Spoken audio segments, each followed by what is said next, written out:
bells jingle all the way. Oh, what fun it is to ride in a one-horse open sleigh. Jingle bells, jingle all the way. Oh, what fun it is to ride in a one-horse. Jingle bells, jingle all the way. What fun it is to ride in a one-horse open sleigh. Jingle bells, jingle all the way. What fun it is to ride in a one-horse open sleigh. Oh, go away, jingle, what go away, jingle, oh, go away, jingle, what go away, jingle bells, jingle all the way. What fun it is to ride in a one-horse open sleigh. Crashing through the snow in a one-horse open sleigh. O'er the fields we go, laughing all the way. Bells on bobtail ring, making our spirits bright. What fun it is to ride and sing a sleighing song tonight.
Whoa, it's slow, isn't it?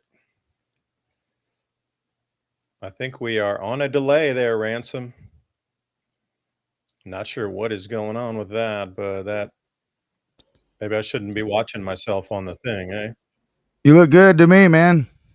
Okay, well, I'm on a feedback on the other one, so here we go. Good afternoon, good evening, good morning. I was watching myself on the Rumble feed, a full minute delay, asking myself, why is everything so sluggish? I was like, wait a minute. Thank you for joining us tonight. We come to the point of overwhelm again here. There's just so many things that are going on in this. It's almost like a defeatism overwhelm of everything that is surrounds you, whether it's the economy or people coming in, the joblessness, the wars that are starting, the food prices, the birds, just whales. There's mermaids everywhere. There's earthquakes. The Earth's rifting in parts and half. Just need to step aside and take a look at the possibilities of what's going on and the opportunities in this danger. And please support human generated content here at the Civilization Cycle. Sign up for our show notes at civilizationcycle.com, because we are in the age of, there's going to be a premium now for human generated content, like Ransom and I having our own independent ideas, comparing notes, trying to have you come into our conversation versus AI snipped, clipped, jammed, and thrown out down your throat by the thousands of video narrative talking points to try to get you to believe and think a certain way, that everybody's thinking this way. Shortly after Thanksgiving, when I was watching some morning TV with my parents, which I don't do, but they were staying at the house with us, and there was one article came on and said, oh, everybody's going to spend about $1,000 this year, and the economy is just ripping and the sales, oh, the stores are so full. But if you looked out with your real eyes, you could see that stores really weren't that full. And everybody I talked to said they're not going to be spending $1,000 on gifts for their just local family. The average of $1,000. And I'm like, okay, well, is it going to be limited? So anyway, food prices are up. I got a few articles to bring you tonight, specifically about what's going on with the fertilizer debacle. Like Trump wants to put fertilizer tariffs on Canadian fertilizer, but realize if he does that, we won't have enough to operate here in America because we get enormous amounts from Canada. And to put even a 25% tariff on it would just make our food cost more money. So some of these things I'm looking at just going, wait a second. I get it with the tariff thing, but the most integral part of our food growing system, the critical minerals, now you can tax that and things. That was one of the whole reasons they put silver on the critical minerals list, because then you can tariff any metals coming in. So the amount of gold and silver. And, Ransom and I were talking about last week. I said, man, the silver price is going to keep going up and up and up. And today it closed, or it did go above, it didn't close. It went above $64 today. Briefly, and then came back down in the $63 range. Yeah, it went up to 60. Yeah, tapped 64 there, and then it's back down to 63. So if you go to that chart's too wide out. You need to probably go to the 15-minute chart or 5-minute chart to see just today's. We can look to Kitco Metals, kitco.com/silver. So everybody, look, there's changes. It's very clear to see that the money is changing, and the things are just going to get way, way, way more expensive as you see silver getting way, way, way more expensive. And the last thing, December 12th is when the printing presses, or not QE, starts again. So you can watch inflation just by the minute filling up. And it's like watching your gas tank fill up as you're at the petrol station if you leave your gauge on and your engine running on a freezing cold morning or a very hot day. Inflation just going to start ticking up because we're just going to start printing. Like you thought that 2008 was insane. You see nothing yet. The amount of printing coming in is they are going to ramp that thing up. I mean, they're talking about $4 trillion extra here coming in 12 months. That's one of the reasons the silver price will continue to go up. And everybody I was listening to this last week is talking about $120 silver now. Before they were talking $65, $75 silver. Now those same people in unison have switched to $120 silver. So Ransom, thanks for joining me tonight. We'll switch off on some tabs here as we go through a few of the articles this evening, but appreciate you joining me. You look festive in the background. I got old Roman aqueducts. You got a Christmas tree. It's it's kind of dull and bland outside, so you got to put up a little bit of color here this time of year to keep it festive. Festive, yeah. It's funny what you were talking about because you kind of hit right on what I was going to talk about with the AI content on YouTube. Yeah, I'd like to delve into that. Can you go a little more? Because, this is getting ridiculous now, this AI content thing. Well, it's going to be intruding into your life in all areas. Now that, we've had a long-standing entertainment, industry and setup. And part of that, I guess arguably by some people, but in my mind, that is part of the track and trace and control operation. And it's, I've indulged in it myself. I'll watch things on television or whatever to, passive entertainment, as they call it. But therein lies the problem, really, for the next phase of human development and evolution and the way that we live our lives as a society, is that AI is now going to replace even our passive entertainment. So we've already let our minds go to a certain point when you allow passive anything. So let's put it in this perspective. If you lived in the 1800s or, there all the way up until radio, you would have been reading books. And when you read books, your brain responds by really boosting an intellect and cognitive abilities. And the reason for that is because you tap directly into the imagination power of your mind. And so when you're reading a book, you used to have to fill in all of the pictures for yourself.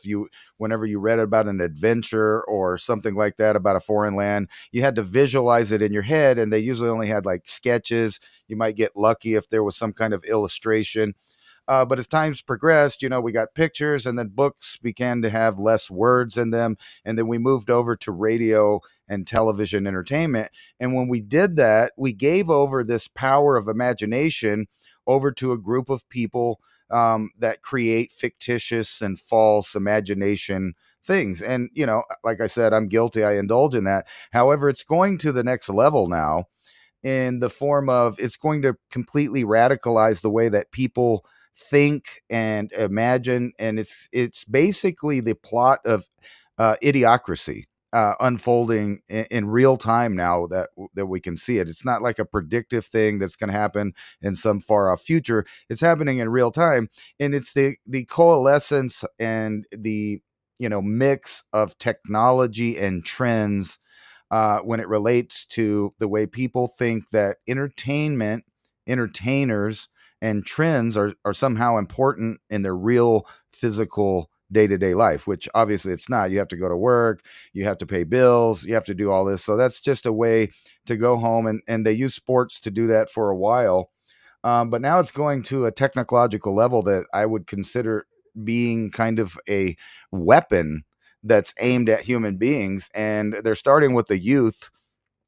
And that's why there's been all these, I'll say, cultural arguments over the past decade that really have intensified. And what it is it's the last stitch of the way of life of a human to be living free on the earth, to be able to walk around and have their own privacy and have their own property and things like that. We're going back to a similar thing to feudalism, but it's a technological serfdom at this point. So people, are kind of trivial when they talk about the tracking and the tracing, and they did it for this pandemic, or they're doing it to just keep track of criminals, or financial spying, or there's on and on and on. But I'll get into some articles here in a minute that basically show that they're altering the way that human beings, and we've talked about this before, more in a sci-fi and woo-woo way, that it only takes one generation of human beings to completely transform a civilization.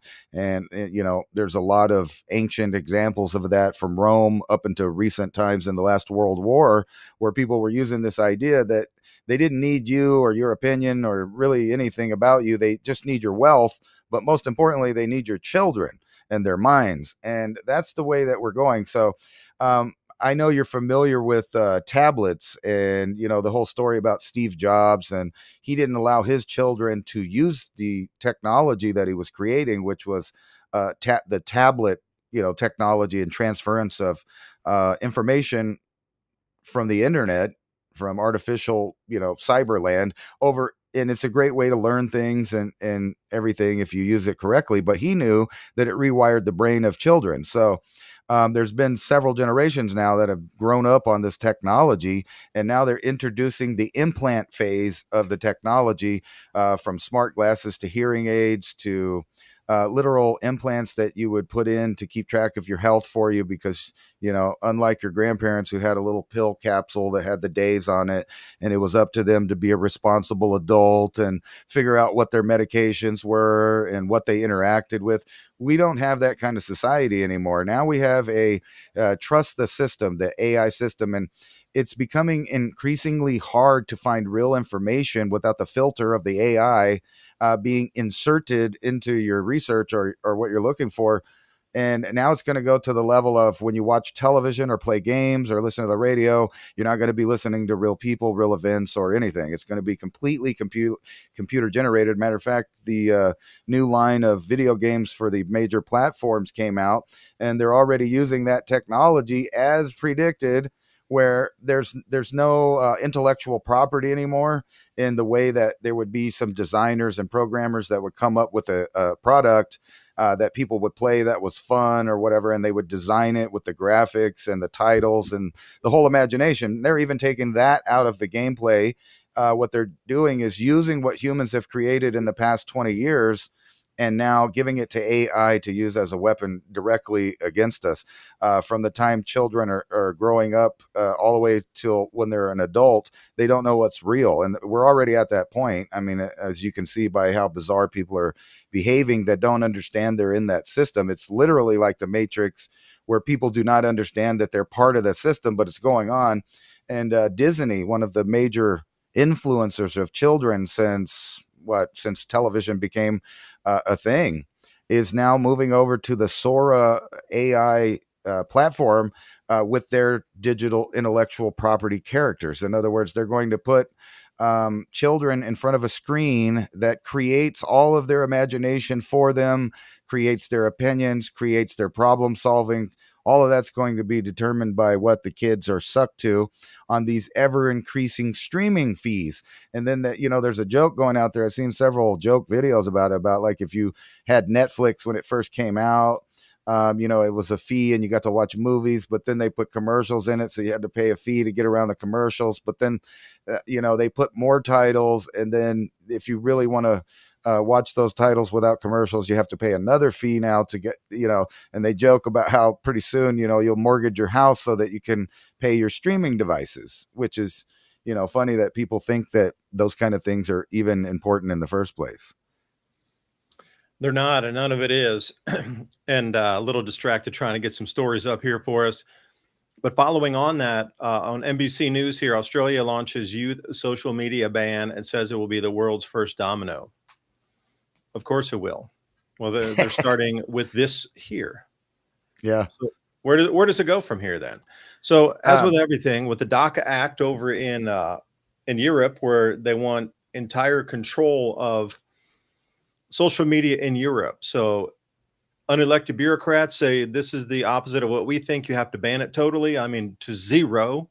That's why they needed the encryption off of Telegram, because they really want zero talking and communication except what's approved by the state or by the, because we've rolled the clock back into serfdom, really.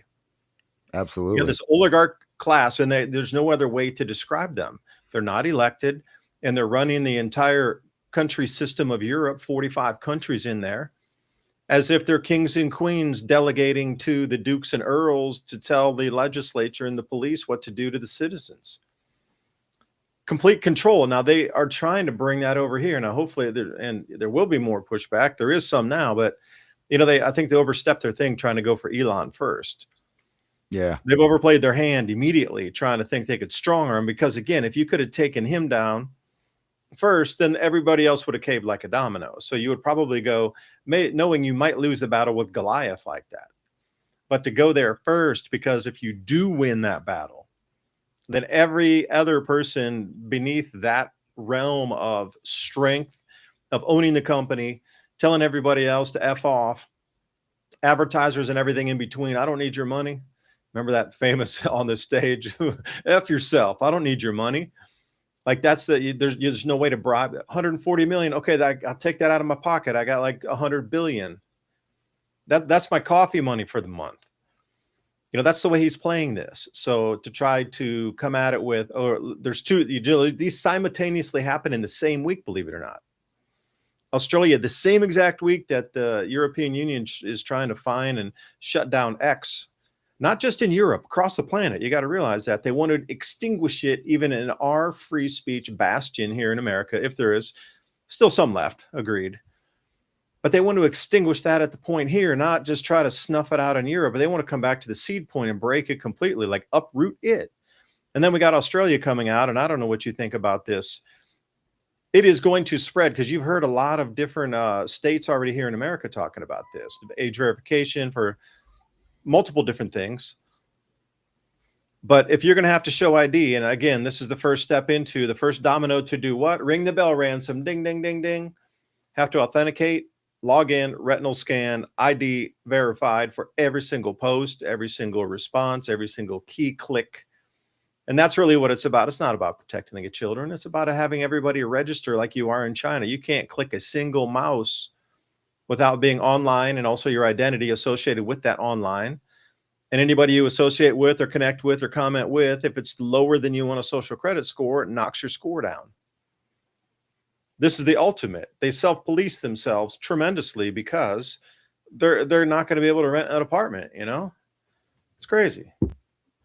Yeah, and the whole thing is more of a nightmare than it seems, because we're talking about this and looking at this as and a lot of people are viewing it as kind of an anecdotal police power that's not going to work, and especially with stuff like this going on where teenagers already figured out how to skirt their social media bans, because the kids are going to learn stuff. And that is exactly the point. They're trying to switch it over, basically to where your kids lose the ability to have imagination and invention, and things like this, where they're using their characters that people, liked over a decade or more and became part of the household, all the way from those old VHS tapes where people were happy to have some Disney movies at their house. Well, now your kids are going to be able to watch their characters in an endless uh, void of artificial intelligence creation of information and environment. And it goes back to this thing right here. As I wanted to show you this, if I'll switch it here. Basically AI illiteracy is happening. So the older kids, now that they've had their brains rewired by tablets and internet and now AI, are completely illiterate on reading and writing in the traditional sense. Cursive was a thing of the past 10 years ago, and now just basic writing is disappearing too. It's like the movie, the newer make of Fahrenheit 454, where the new language was just emojis to, and anything other than that would lead to a thought crime and, your person being raided. But And then you're back to Egyptian hieroglyphs. If we're only speaking in emojis, that's basically a hieroglyphic system. Different right. than cuneiform, but Yes, and there's a whole plan kind of to this. And the question becomes now, is it the time to go declare war on AI? And I would say possibly that's yes, because you have stuff like this where people are using the things to kind of stalk people or mess with their minds. And then not to mention that there's the new phenomenon of psychosis via AI, because they couldn't handle the idea of entities that are this smart out there. And then tech giants are, fully betting on consumers finally giving up and putting the smart glasses on, which includes what I was talking about, implants and other peripherals that you need for medicine or for exercise or for your health or whatever. There's a plethora of excuses that they're using, that you need to just go over to this trend and this fad and switch over. And they're going to use stories like this one to encourage and persuade you that it's a good idea. A woman gives birth in a Waymo after self-driving taxi alerted 911 to unusual activity. They're going to use, the idea of wait, go through that again. Are you telling me that the computer system or the AI system inside said, "Whoa, there's something strange going on here," and this woman's flipping around like a fish in the back, and then Yes. And then it alerted the police for the car or the property itself to be protected. Yes, that's They exactly didn't what care about the happened. person. They were more like companies. Police are there to protect companies. They're not there to protect you. Understand the law. The law is the reason the police were set up was to protect corporation and entity, not individuals. So the Right. same thing. The reason the AI is there is to protect property. It's not there to be, oh, we need to make sure that if any human gets hurt, you're an individual. They don't care about you. You're not the property of the corporation is the thing that's being protected by AI. You as a flesh and blood human are expendable. Yeah, that's The exactly right. corporation, of course. And it wasn't really about that. It's just the hook to get people sold on the idea that automated and AI controlled things are the future, and it's the way it is. And they may be right, because they're talking about stuff like this. Tether launches privacy focused health platform with all device AI. This is the AI that will be keeping track of all your implants and everything that you use, all the peripherals, your biometrics included with that, which is also the key to your financial reality on the internet, or your internet self, as they're trying to push. And why are they doing that? Because we're finally at the age of orbital data centers. The space race has officially begun, but we Yeah. already talked about this years ago, Oh, that's where years it was ago, going. man. Years ago, dude. I'm serious. Years ago, we talked. And that's also why they have such a hard on for the moon now, because they want to put data centers on it. Data centers with AI that keep track of every living human on the planet. Complete track and trace system from the top down. And Oh, then, and the Earth itself, every square meter of the Earth or every square foot of the planet monitored in real time to watch the ebb and flow. And that way, the carbon trading market can move in real time depending on the forestation, the seasons of the year, the vegetation, the vegetative index, the density of the vegetation, the human habitation in there. They know when a single tree was felled. They can reduce that out of your 1 acre carbon credit. And when I say this, they are so granular, they can come down to a single tree in a 1 acre lot and determine the carbon allowance on that 1 acre by a single tree falling down, hit by lightning, felled by a human. They already have it that wired in. All the tree species, the CO2 sequestration in that by having the tree, and they are down to this single tree in an acre. By absolutely. hundreds of millions of acres. That's the whole thing. It's really beyond mind-blowing that they can synthesize that much data and collate that much data in real time, millions of acres, and they can find a single tree that's gone out of that because it's blocked. They're not looking at they're blocking it in small blocks. And So this trees is have scary right. because there's going to be that many more satellites above us to be able to look and monitor in real time. I would swear the amount of satellites up there is going to have to go like 100x where we sit now to accomplish the goals they're looking at. But you talk about disposable satellites, why not? That was going to be my next point is, and people like Elon Musk have now perfected and shown the world that they do have the technology to have reusable and disposable satellites and rockets. I mean, think about that. The same rocket could launch more and more satellites. We have an EMP, they just slap that thing back together again, and boom, back on the internet. And Starlink is the future. you're going to be broadcasting your transmissions of your cryptocurrency while it's up to a satellite, not on terrestrial internet. That was the whole thing you and I were talking about a couple of years ago. And right, and Everything's going to be broadcast up and around and then back down. That's why they're not repairing any of the infrastructure on the surface of the planet. It's going to be above the planet. That's the whole thing. And then that's the whole circle back to the YouTube thing that you were talking about is basically we are the obsolete man. So to have a human being telling you things that they think or they think they know or their opinion on things is going to be completely eradicated off of the information flow to humans. So instead, you're going to have AI that's completely filtered and sanitized for any ideas that would lead people to be, intelligent. And that's why they're starting with the smallest children. They're becoming illiterate. They won't know math, which means they can't do complex mathematics, which means they can't do programming and they can't fight the system that's in place when they're born. It's a completely entertainment idiocracy serfdom thing. But it's beyond that. It's their way of the Agenda 30 program is going on. And that goes directly to what you're talking about keeping track of each tree, because the governances around the world, including those that are on board with the basically world government to fight climate change and rule the peasants down there, they're shutting down industry, they're shutting down energy, they're shutting down food production, they're shutting down know-how. This is literally what you would do if you were in a military think tank, I don't know, and you said, hey, how could we most easily collapse a society where they did it and it's their fault? Well, you dumb them down, you kind of taint all the products, you create an economic situation where everything costs too much.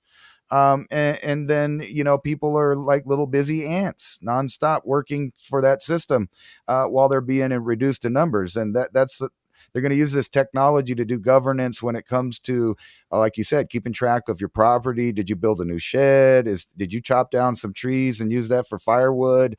Did you create a new wetland? Did you dig a well that's not sanctioned by the government? Did you eat the king's deer out there? We know there was more deer running around because we were tracking them with collars, and we noticed some of them disappeared on your property, which gives the game warden and the federal government complete authority on your property to go through your house in everything that you own. And imagine other countries that don't even have a constitution to hang on to. Yeah, well, there's another point that needs to be plugged in here. The switch between systems. Now, collapsing the Right. economy is one thing. They'll get all nervous and everything. Don't get me wrong.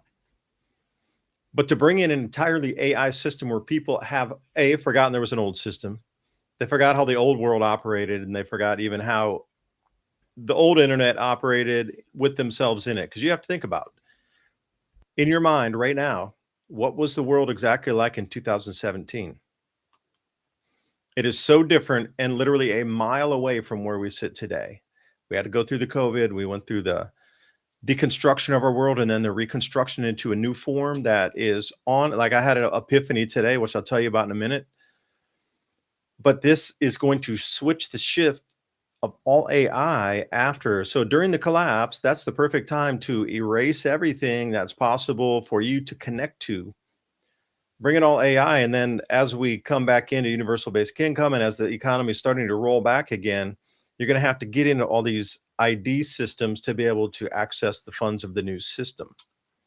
So it's going to be used in two ways. It's for the fear of, losing your identity, because basically paper money is the identity tied to a lot of people on what they have, what they own, how much they make. So that paper represents their identity, literally. So if that's stripped away from everybody, first you take them down to, a novice again. But to make everybody come in the new system, but then they all have to come in under the new digital, whatever's required with the ID system that's going to be that is in play now. Dystopian, yeah, but final purpose, not sure. But they're going to need at the same time to put such a scatter wave out that you won't even be worried about that. The last thing you'd be worried about is, am I going to be able to log on to the internet today? Am I going to be able to still read free news and log on to the net today? No, they're going to be worried about where the next meal comes from. And if you can do that long enough for a prolonged enough period, people will literally forget the old world. Do you remember a time when nobody ever asked you for an ID for anything? Even in 2017, you go back, it seems like real Wild West back then. Like, damn, it was so free then. But it was not. It was completely locked down in comparison to like 2001. The world from 2001 and 2017, oh man, just a draconian nightmare of netting everybody and all information and all data and just really like tremendous intrusion. But now you look at that and go, oh, it was so free back then compared to today. But think about the collapse of 10 years. Now, if I could, I wanted to share the screen here because, and I was looking at this JP Morgan article, and we talk about silver heavy here because precious metals survived thousands and thousands of years through the same exact phenomena of hyperinflation, inflated prices, collapse. Generally, JP Morgan goes short to try to suppress the price because if there's more sell contracts or more contracts that are at a much lower price, betting the price is going to go down on the silver. If you can overwhelm the system, then those bids and asks coming in there way lower than the actual physical price at spot is going to drive that price down. And this is how they have been manipulating it forever. The actual ridiculousness of hundreds of times more paper traded in a day than there really is physical silver on the planet. That fake paper price would push the price down. And anytime it came up, man, they would hammer it down. And we've seen that since like 1971. So here's where it gets weird. It's suddenly changed. Like these big bullion banks normally that have hundreds of millions of ounces moving around, not just JP Morgan, but about 10 or 12 other banks pushing nearly 1 billion ounces of silver. They're talking some days they're pushing 10 billion ounces on paper, lowering the price. No, I bet tomorrow the price is going to be lower by $1. And they're continuously pushing by 10 billion ounces. Shit, we don't even make that. We don't even produce that enough on a whole year. But that much is traded per day on paper through these fake paper contracts. And this is the way the silver price was manipulated. So that's a long story. But normally most bullion banks are short as hell. Really, the whole time they're short because they're trying to manipulate and control the price. Here's the thing that happened today, which is so absolutely, if you're looking for signals It's like Warren Buffett having a thing and go, you know what, by the way, we're selling every stock we own and we're starting to buy gold and silver immediately. Thank you very much. We guarantee your share price at Berkshire Hathaway will go up. Thank you for your attention. Like Right. that kind of monumental, I mean, smack you in the face, crocodile you hitting with the tail kind of announcement. This is another one right here. JP Morgan sells entire short position of silver and flips long to 100% long. Meaning there's no way that they can't contend anymore. The pressure going up is too high, so they have to go with the flow and try to continue to work with the price and siphon it off as they move along here. And I will read you. This is off Silver Trade, excellent site. There's a few other sites like Mike Maloney's site at goldsilver.com. Excellent commentary there. Kitco has some good stuff. JP Morgan long believed to the longest short of gold and silver to control the markets for decades, plural. They've been hit so many times with billions of dollars of fine for market rigging and price manipulation. Nobody went to jail. They just paid the $1 billion, but they made $4 billion in profit. So it's an operating cost of 25% or something. That's the way they look at it. $1 billion fine is just an operating cost, just an expense. And they know they'll get caught. They know they get slapped on the wrist. Those that are investigating and were smart enough to figure it out usually get hired with them because they're smart enough to figure it out. So the only time, and I've heard this before, that's why I wanted to bring it up. The only time that they would ever go long was when the actual price of silver was uncontainable any longer. And the only way for them to literally save the bank was to get the metal as they knew it was going to go to astronomical prices to get that gain along with everybody else in the entire planet, because those 200 million going short, they know they can't beat the system any longer. And if they were holding on to those and got locked in with that, 200 million ounces, and generally they're leveraged out, I don't know how many times on top of that. But if they were to get locked in and silver ran away to 120 and they were stuck at a $60, they had to pay $60 on each of those 1 ounces. Oh, you're talking 200 million times 60 times how many times they are leveraged out. Yeah. I mean, that would be more money than entire GDPs of nations they would lose in just a day. They understand something monumental is about to happen here, where the prices are not going to go by mere pennies or dollars per day. They're going to start jumping by $10, $20 a day, or else they wouldn't be doing this. And I heard several people speak about this through the years, that when it came to this point, when these bullion banks all started to go long, that you would looking for $5, $10 gains in a day. And when it really got into like FOMO, where Main Street starts to come on, you might see some $30, $50 day gains. They can't survive that. They get caught out one day, they're going to get blown out. So they have gone 750 million ounces positive, meaning they can take delivery of 750 million ounces in the future. You tell me what's going on. The full physical supply of all these, even with what they have on paper, there's not that much silver available on the whole planet, even in a year. So the paper continues to be manipulated, but this time, instead of pushing the price down, they are pushing full throttle the price up. That is what I'm trying to get into. A long way to say maybe is them going long means the price of silver is absolutely going to go to levels you never thought it could go to. Never. I mean, you know, and some of these wild traders are going, yeah, you'll be able to pay off your house with like 10 ounces of silver. And I was like, nah, man, that'd have to be like $5,000 an ounce or something, right? Right. And well, for silver, not gold. So you tell me. So what are we looking at with the U.S. debt clock? And they do a silver ratio there. And let me pull that up too. I'll pull you off there. Kind of lost my train of thought, but I was gonna say maybe they're just trying to outpace or outprice the public sector. Because right now, this is actually what I was going to go to next, is that we seem to be in the second kind of renaissance of mining and attributing wealth to every little ounce of matter on the earth.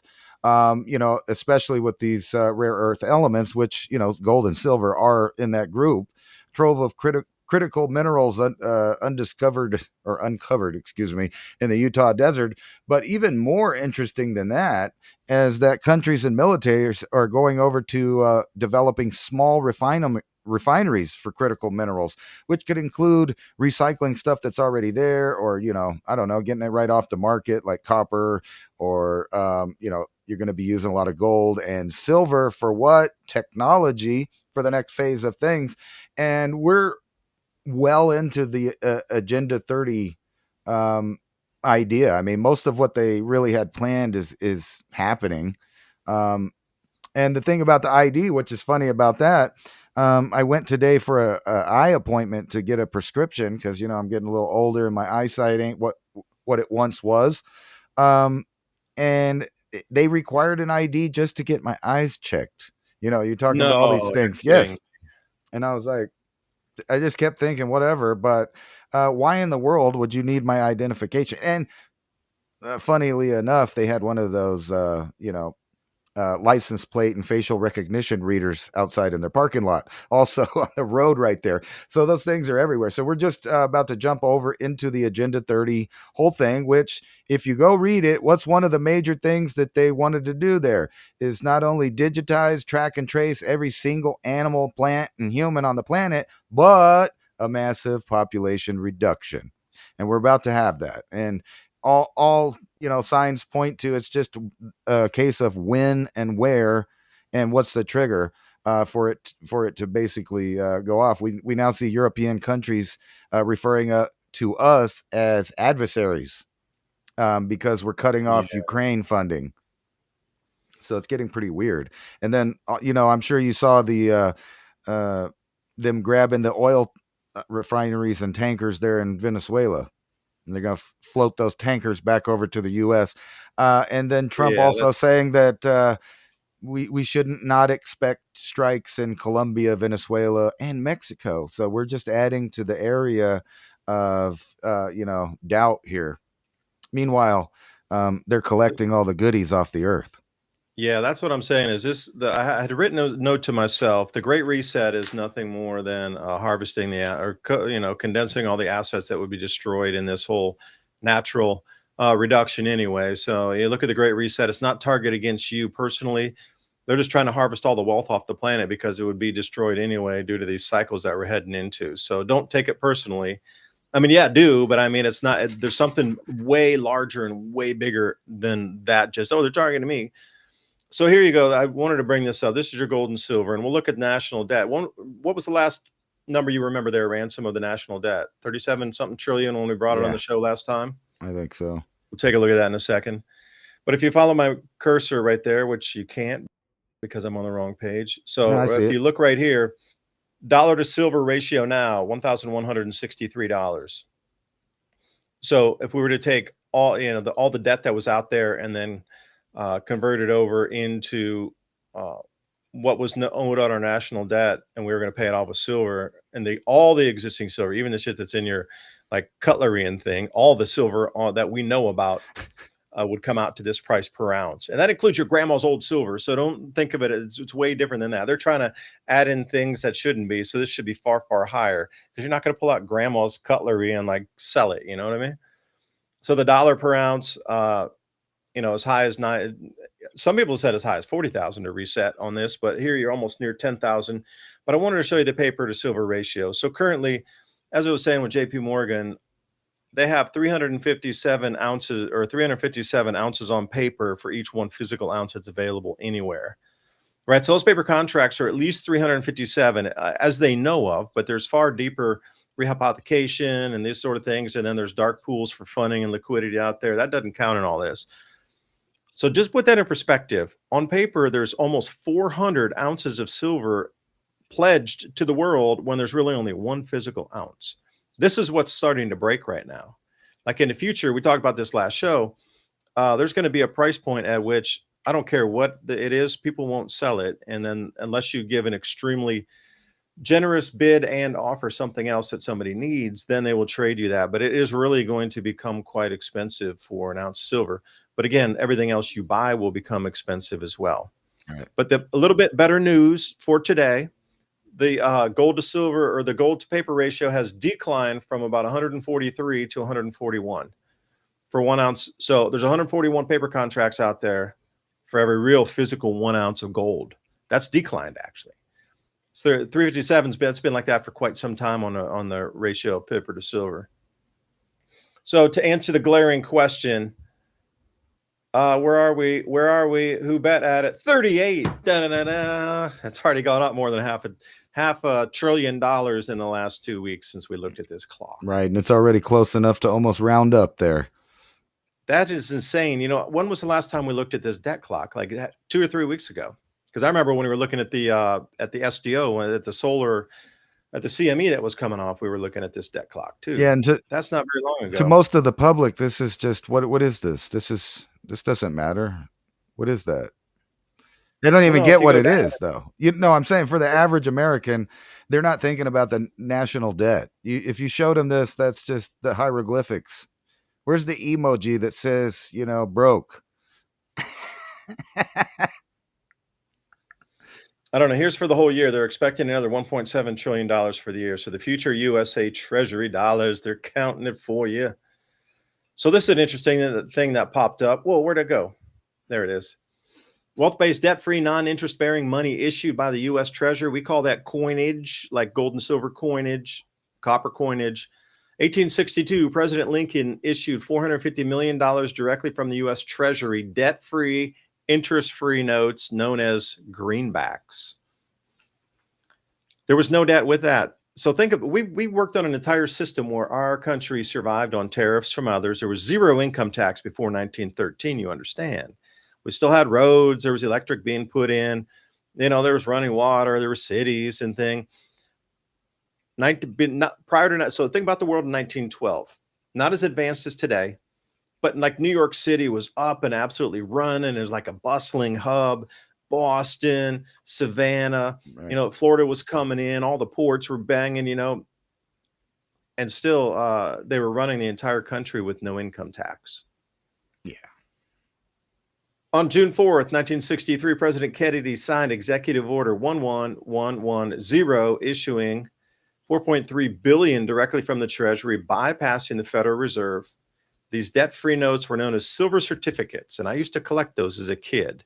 Little blue dot on them over the words there, and it was redeemable, where you could actually walk in, and before they closed the silver window, you were able to walk in with that blue note and say, hey, I want to get $10 worth of silver. But when silver was like $4 an ounce, they would give you a couple and 2.5 ounces back over the counter for that. Like physical metal exchange, gold was the same way as well. But now that no longer happens. You got to go pre-33 for that gold to be able to change over the window like that. But still, through a history, you could walk in with these paper things and get the physical metals back over the counter, because every bank, that's where the reserves come. And another thing, I was talking to a friend today. He's like, did you know that no banks have to have any reserve anymore? And I was like, yeah, that's kind of, you know, they talked about 6 months ago. None of our banks have to have any money backing up the bank any longer. Zero. Yeah. But prior to that point, that's why they called it a reserve or a reserve ratio, because if you had those $10 bill, $100 bill, whatever, and you come into a bank and you said, here's 100 paper, I want my metal, they legally had to give it to you. So the bank always had to have some percentage of all their loans and all their total assets. Usually back then it was like 10% of everything they own had to be as a reserve, like literally on the property at any one time, so people could come in and redeem it. Well, now since we're all on digital systems, the redeeming doesn't happen. It just won't happen. They're relying on a system of ATMs to distribute the cash to you. It wasn't us. ATMs ran out. My bad. We'll get it back to you tomorrow or after the weekend. It's not like going up to the bank 5 p.m. on a Friday or 4:59 to go, I need this over the counter. Right. Oh, we're out for the weekend. Sorry. But you see how this thing had worked through history twice. And what happened to both of those presidents, by the way, do you think? Yeah. And then did you notice that the two things that they have in common are the two other things that they have in common? That's true. You go U.S. Treasury debt-free instruments, and you are a target on your back for sure.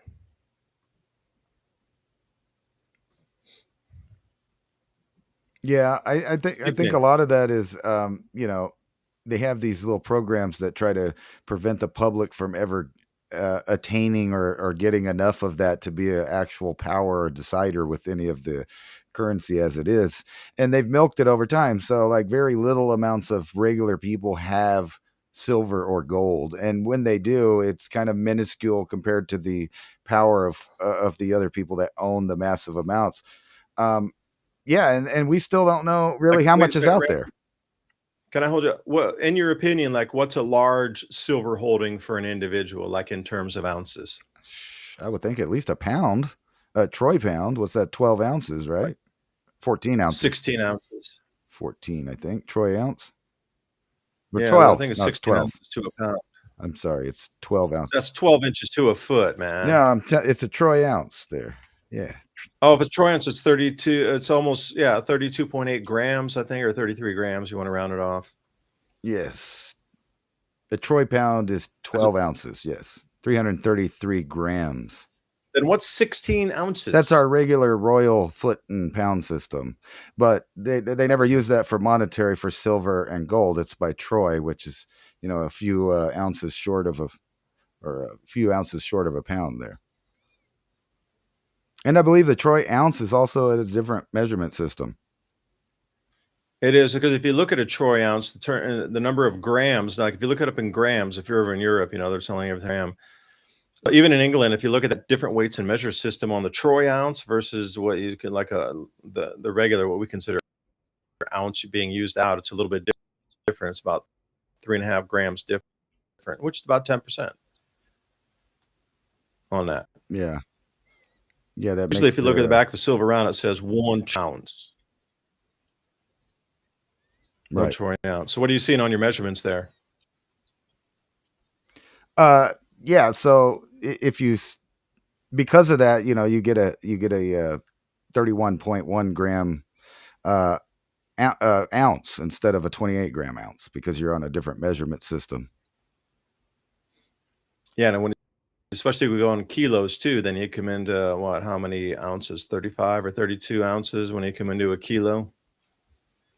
Like, a lot of Right. metals are sold in kilos as well, and a lot of metals are also sold in grams. So it's good we're having this discussion, because the difference in metals and the difference in the conversion of grams. So if somebody has like a 10-gram piece of gold or a 1-gram piece of gold, you able to operate in that system? Do you even know how much that is or how much it's worth, like 1 gram? Right. I was trying to. I mean, there's converters tell out there my- right now because we have the internet. But if you don't have the internet, would you be able to even make change with that? Like, do you have any old pre-64 constitutional silver where you could actually get a fraction of an ounce without having to pay the absurd premiums on bullion for a portion of an ounce, like 10th ounce? Oh my God, I'm going to pull up the kit. I'm going to pull up a site here with AppMex. I know they're a little expensive on everything, but you'd be surprised. Well, prices on a full one, the different ounce round, a 5 ounce or a 10 ounce bar, and just for like a unbelievable. So it's Silver Eagles first. I'm curious the Silver Eagle price here today, and I don't know if you're sharing a screen, but I could share mine. No.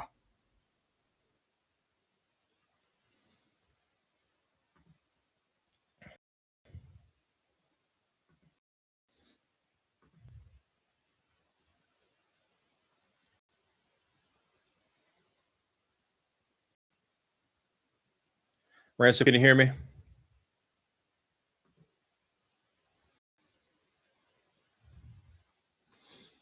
So, waiting for Ransom to come back. Yeah, look at the price of Silver Eagles now. You can't touch anything for under 69, but it's really deceiving because it's not really, wow, I can get one for 69.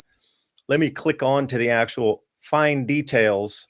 There you go. The smallest you could probably pick up silver for now is going to be around $5 an ounce in the real world, even though it's trading for 64. The premiums on it, because it's more and more difficult to get. See, that's the whole thing, is we're getting into the unobtainium $10 premiums.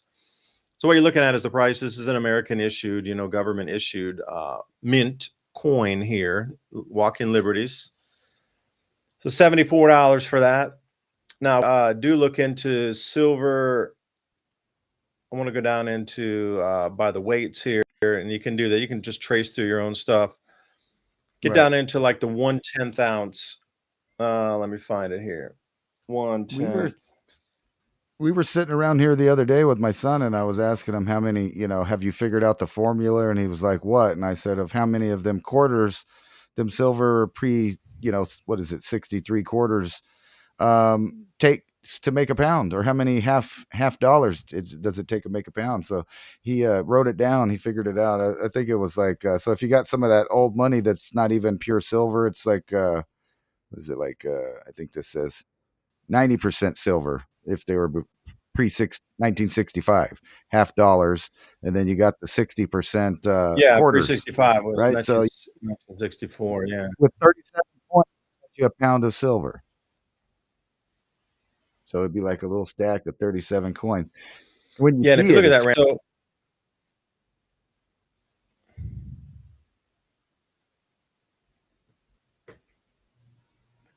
fuck, I can't turn my thing off here. Windows, damn.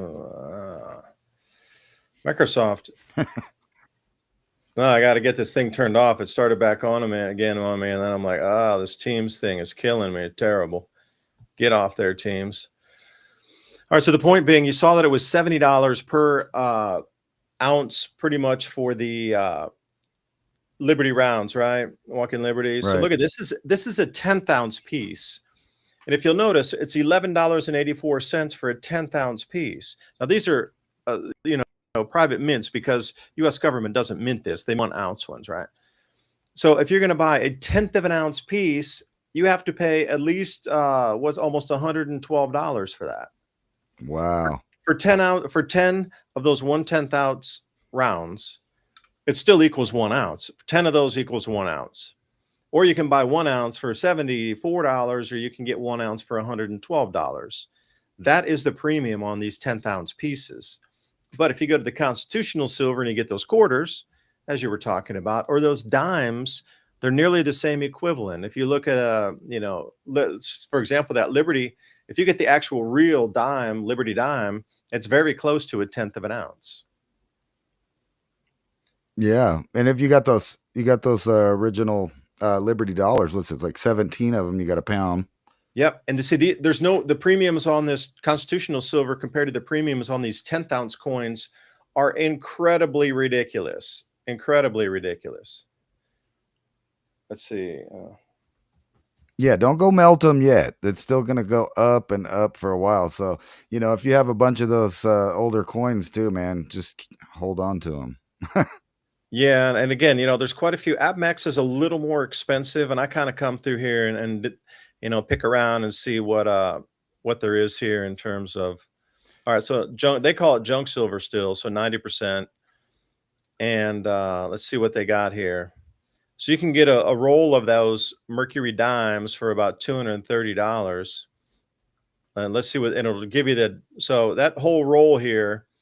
So you get 50 of those coins and 50 of those inside for $233. Then you scroll down a little bit, and the amount of that contains 3.575. So let's say 3.5 ounces for 250.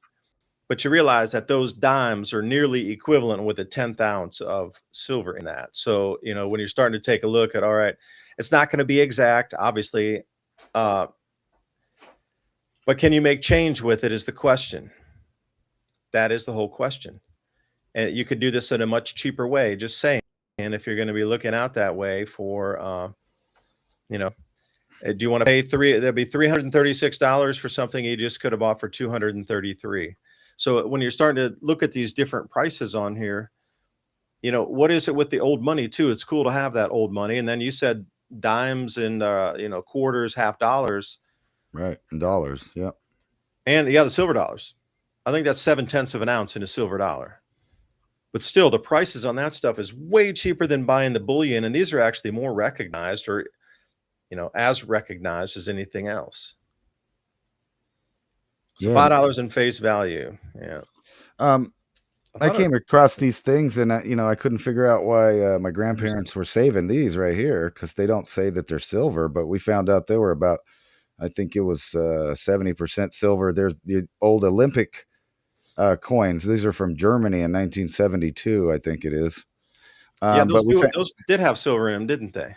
yeah. So if you got any of those old, and they don't say it on it, so it's not like it advertises it on the coin. It just says what year of Olympics it was and what country. And this was actually, I found out, one of the last silver minted coins in Germany. And as well, silver minted coins across the planet.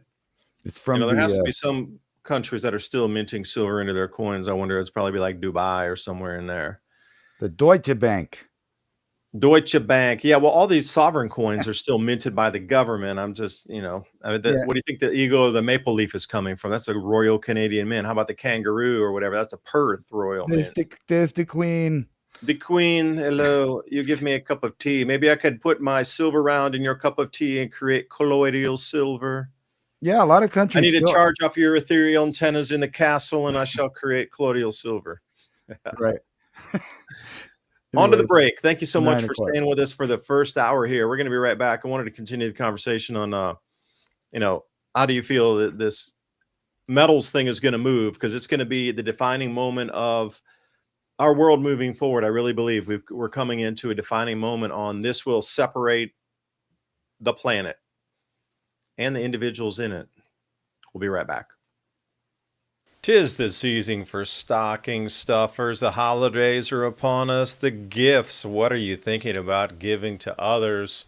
The gift of stress relief. Rest well, wake clear-headed. Melatonin-free sleep snacks. Master herbalist building and combining CBD, CBDN, functional mushrooms, other sleep-enhancing botanicals with an impeccable balance.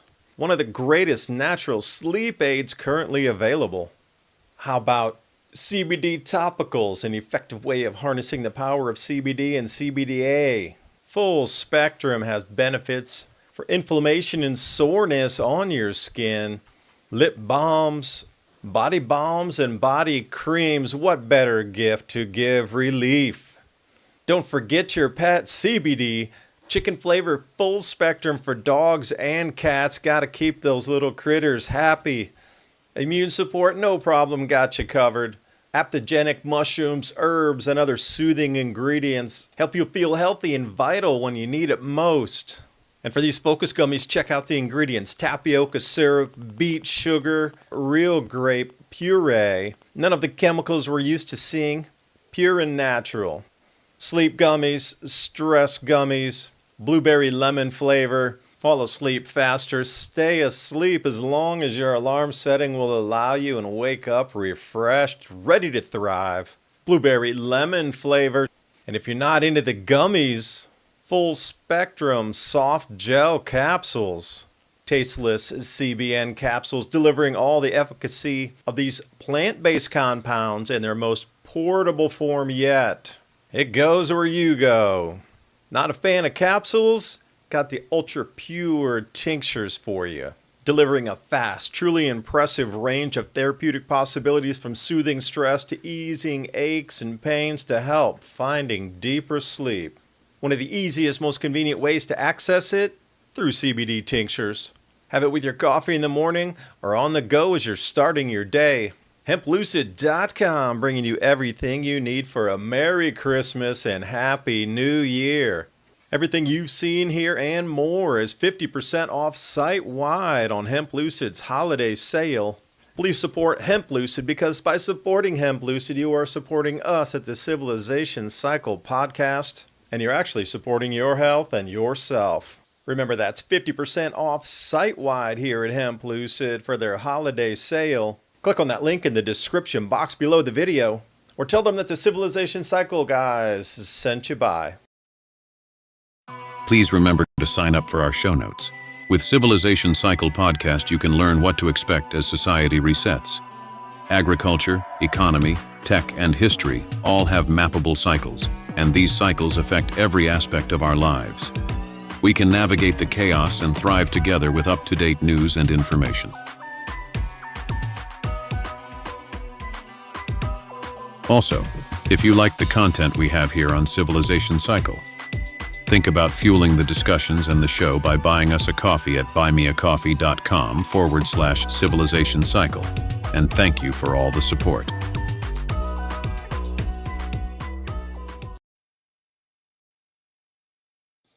Enzorb, enzyme supplement designed to enhance digestive efficiency and nutrient absorption, acting as a catalyst for metabolism, but also helping you with any type of leaky gut.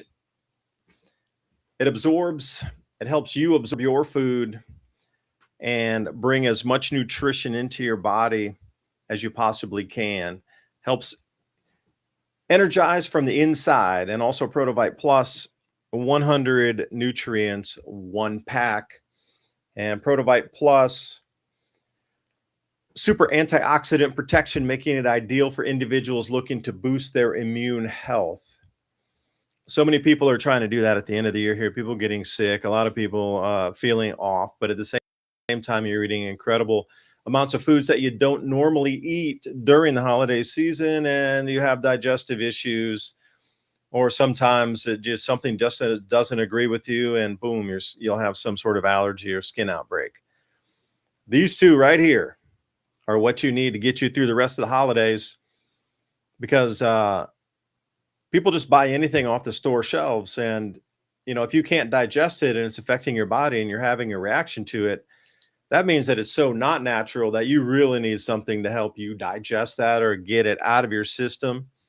And a lot of those micronutrients bind with those types of things and can cleanse them from your body. That's the whole thing.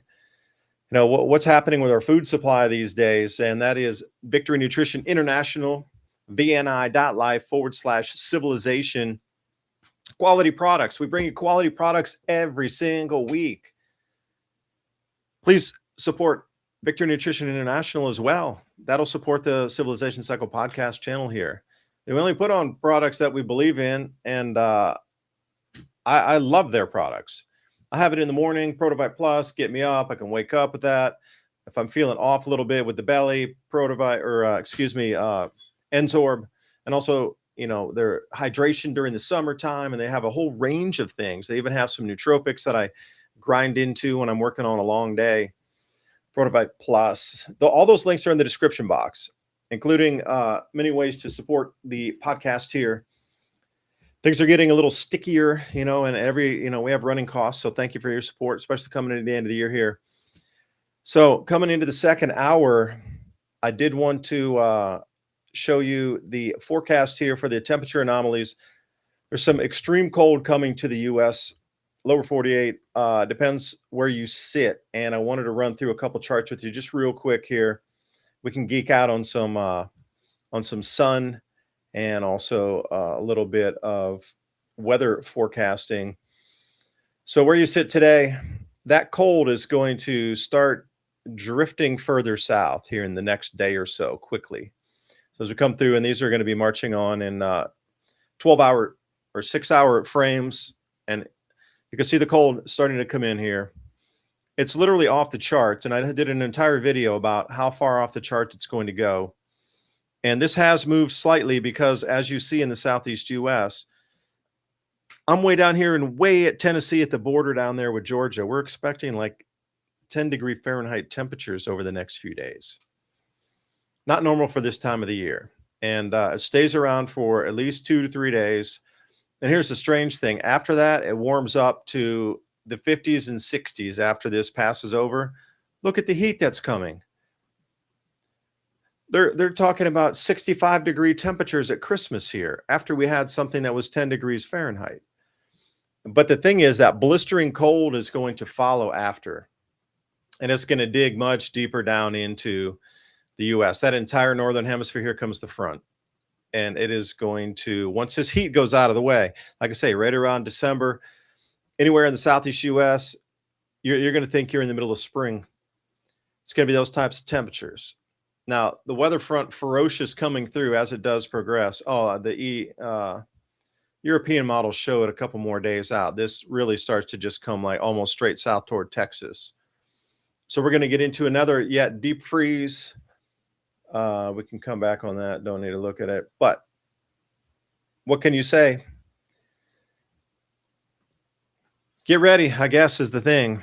If you know where you're going to be in these extreme cold. Now, luckily, it's not like it was last year where PJM and ERCOT and Tennessee Valley Authority TVA, they were kind of trying to switch power around so there wouldn't be any blackouts. This doesn't seem all as encompassing, but it just depends on where the breakers might be, because Georgia, about half the way down to Georgia, they're looking at, 15, 16 Fahrenheit all the way to Atlanta. People are going to be drawn on the heat a lot more, but it's not going to go all the way down the coast like it did last year with the massive snowstorms. If you're in an area, please prepare for this. If the power gets cut, like Ransom, what are you thinking here? It's 5 degrees Fahrenheit outside, your power cuts off.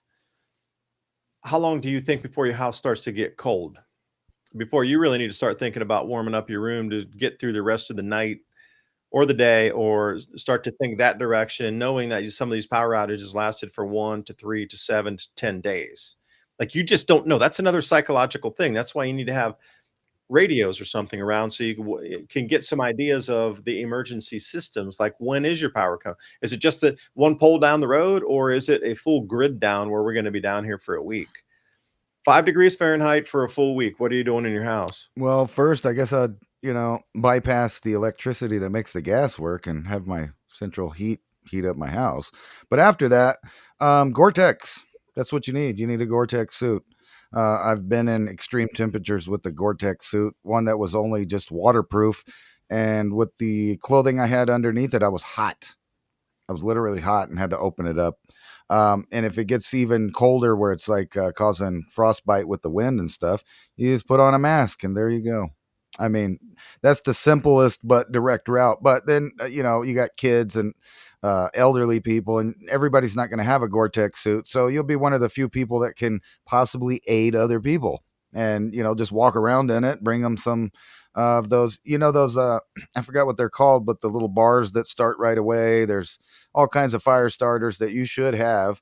And if worse comes to worse, burn your furniture. You've seen the movies. You heard about China.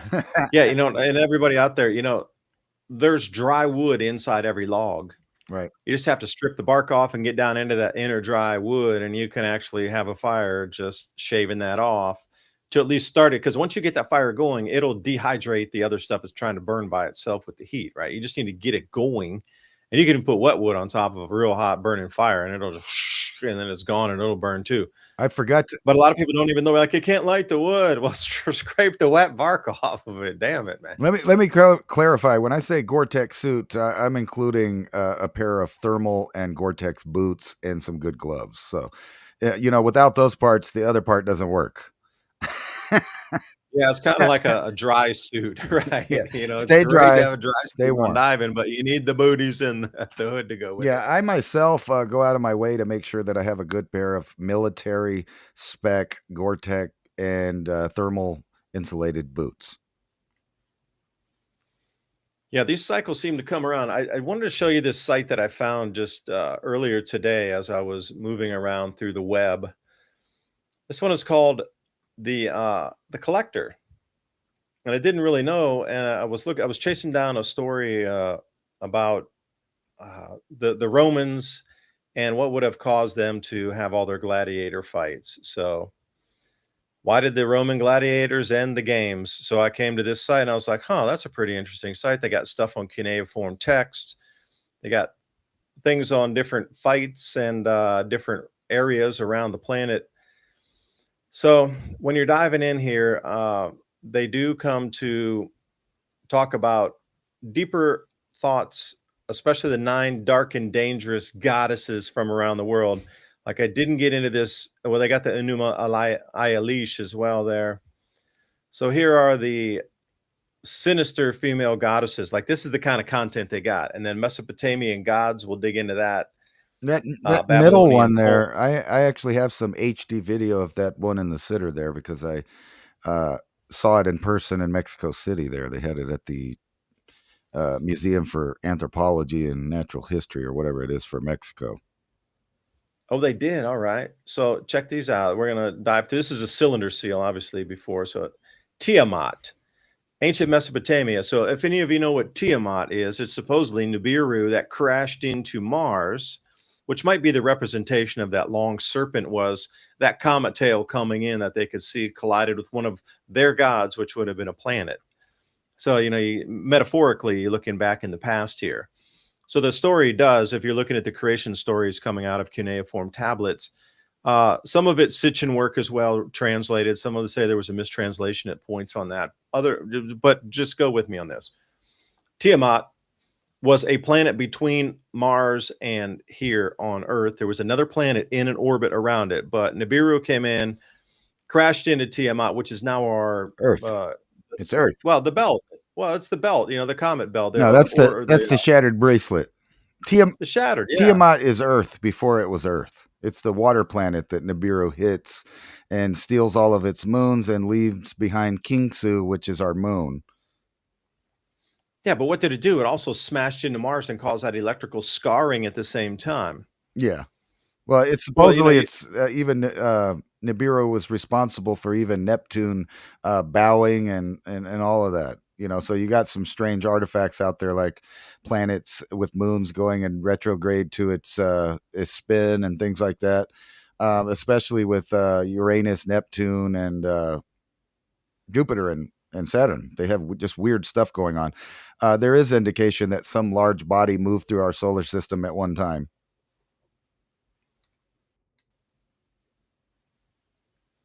Yeah, and then we got A here as well. So you start to look at the representation of like dual, what's it taking on here? But again, gigantic. But think about the myths. Like, how would you describe that? Another magnetic body comes in and actually collides with a planet that has an orbit, and the entire solar system changes. And everybody was looking at the heavens at them. And again, here we go. This is Akkadian cylinder symbol. I've seen this one before as well. There's something about this over on the left side that I've seen, this goddess of, I can't even describe it to you. When I see this, I instinctively feel something. Like if you look at different kind of images and stuff, this one sticks with me for some reason. I just innately connect with it, and I don't know why, but I know that is something powerful, and that is not human, and that's all I know, and that's the feeling I get from it. But you got to think, usually 4,200 years ago. Yeah, well, a lot of times these female goddesses are represented with bird-like or reptilian feet and serpents of some kind, especially the Mexico City Virgin. That was a Freudian slip because that specific goddess was around during the Mayan Empire there. And then whenever the Aztecs came, they built another altar on top of it to the same figure. And then when the Roman Catholic Church came, they built an altar to the Virgin Mary, replacing that feminine god thing where they would keep the locals basically coming to the holy spot. They pretty much did that in all of Latin America. And, you see that also in the Middle East and the ancient Roman Empire, where the Romans came and built on a Greek thing, and then the Greeks probably built on something older, and then later on you have the mosques and so on being built on there, the Catholic churches and whatnot. So wait, in a nutshell, you're saying everywhere that you see the Virgin Mary as the center of that worship spot, they were originally worshiping something like this, especially in South America and Central America, and okay, Mesoamerican cultures as well. They had their own female goddess. It was the one on that first slide you see. It's like a snake or reptilian woman with a skirt made out of rattlesnakes. It's very bizarre there. You see that, and it's a double-headed serpent. Which, if you look over at the one you were showing too from Mesopotamia, you see the double horns of divinity on top of it. Kind of looks like serpents as well. Yeah, the horn thing as well. It seems to be a purveying theme through all of our history until now, where they try to. And there you go. You can't tell me that's not DNA on the right, that they're holding a strand of DNA. If you're not smoking enough. If you're not seeing that, that's all. Well, it's definitely an earlier version of an Ankh, like in Egypt, and you see that helmet there. So they, with the deities from Sumeria, the more divine they were, the more horns they had on their helmet. So like in their layer of importance. So a lot of times Enki and Enlil and Anu would all be with a bunch of horns or a bird for some reason. Oh, gee, where did the bird come from? Do you think? Oh, wait, there's a hawk with the cobra right down there in the vulture. Right. And then you got that serpents and birds are very important in Egyptian mythos as well. Yeah, and you always have the storks up in the tops too. So, you know, when we're coming down through more of the ancient types of things, like what was their their focus on? And if you look on the left here too, this is a real interesting one. You got the horns coming off, and you got 4 horns there. I mean, they drew that as something, but that was another set of horns coming around. But notice the people that are below it, or Anubis or something at the below. Like this was the size of these beings, literally. When you're talking about Anunnaki gods of something that could be 18 or 20 feet tall, like these giants of old, we're always told, oh, they're 8 foot. They're trying to relate in with Sasquatch, you know, 8, 10 foot tall. Now, apparently, some of the stories, these things are 45 foot tall, 35 feet tall, 25 feet. You know, like just put that in perspective for a second. When they talk about gods of old and giants of old, they truly meant that. Truly meant that. Incredible giants of massive stature beyond like anything we can comprehend. Like it's just mind blowing that you, as a 6 foot tall human, that's something that could be 5 times taller than you, but also the same anatomy of the human. But imagine the power and the speed of something, you know, 5 times bigger than you. Right. You know, what's funny is every time you look at one of the older gods, especially in Aztec and Mayan, which it seems to be that they were totally and utterly mistaken on the age of the Mayan type culture. And the people that they call the Olmecs, it seems, had cities well beyond what they told everybody. So we're talking multi tens of millions of people in a lot of cities, and cities that blanket from the Yucatan all the way to South America. They're lidaring the desert and even the Amazon. They're finding cities there. Down in South America, they're finding older cities there. And what's funny about it is that all of the early ones, you know, they all did megalithic block. And if you can see this one right here, I can't say his name, Blalock or something like that. Anyway, it's the water god of the Aztec. But what's funny is the Aztec didn't make this. They just came upon Chalk. this. Chalk is the water god of the Aztecs. Right. Well, it's Chauk. I did a video on that. Blue god. Right. This is him supposedly. This is a giant megalithic piece that they had to use a bunch of equipment to get down to the museum. But it's supposed to be him. The thing is the Aztec didn't build anything like this. This is pre-Aztec. It's pre-Mayan, probably even. The Mayan, even, but yeah, no, not even Olmec, because that facial features would have been different on that. well, what's Very weird rounded.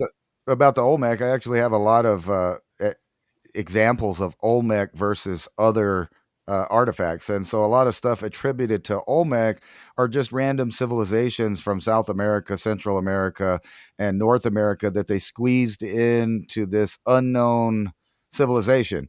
But now, like I said, with LiDAR, they're finding all these cities and stuff. But yeah, I just have tons of these and, examples of, I have a video. I could load it. It'll just take forever, but it's just tons of that kind of stuff that came out of there.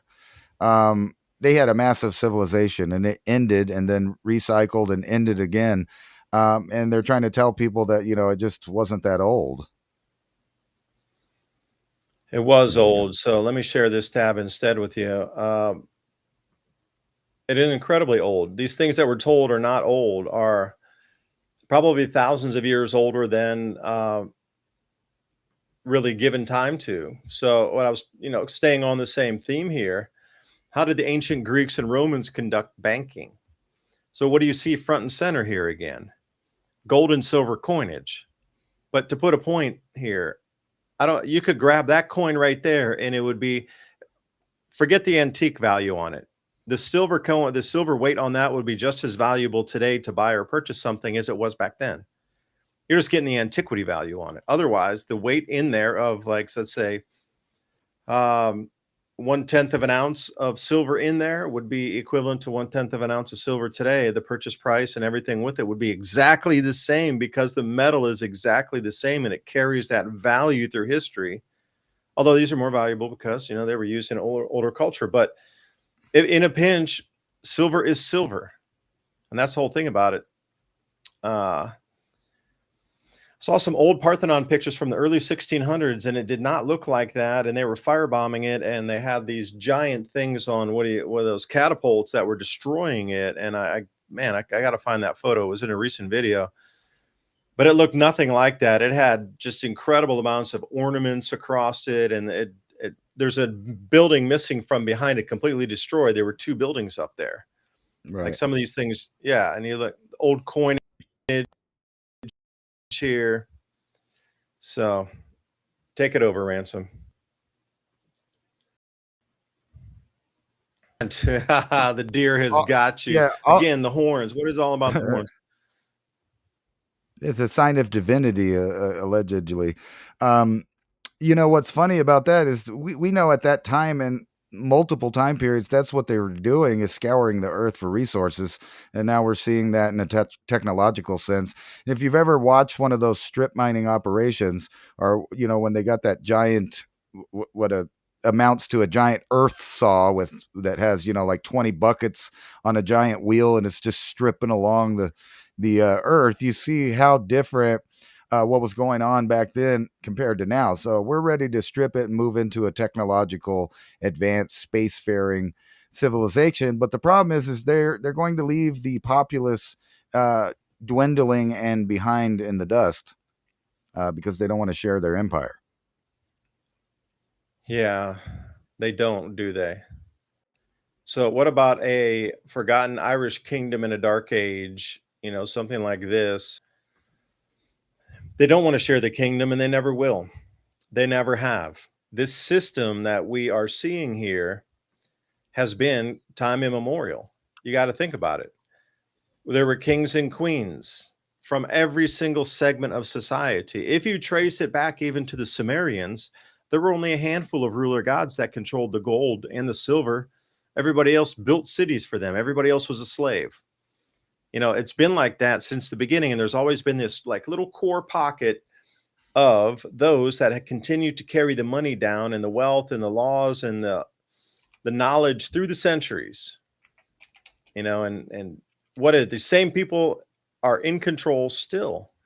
And I just don't understand how their control mechanism continues to, you know, stay this steadfast and this strong through the centuries and millennia, even thousands and thousands of years. Still these same people, they give it all these different labels. Now we call them unelected oligarchs in Europe, but they're still trying to control the top down from humanity. And whatever, and the mechanism seems to be working better now for control because there's digital dissemination of information at lightning speed.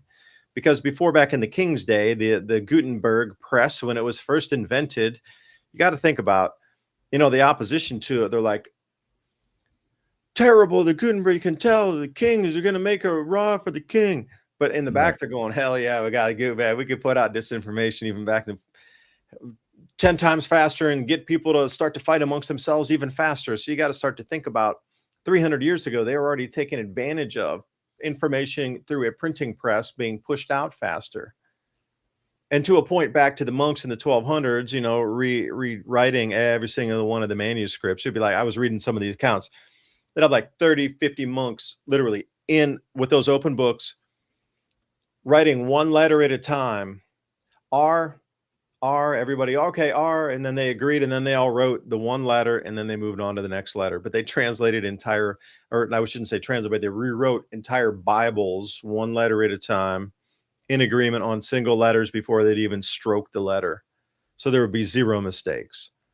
At that level of 30 to 50 people in a room listening to an orator like beating a drum on a canoe captain or something, R, L, and everybody would have to yell back L, and then they would write the letter.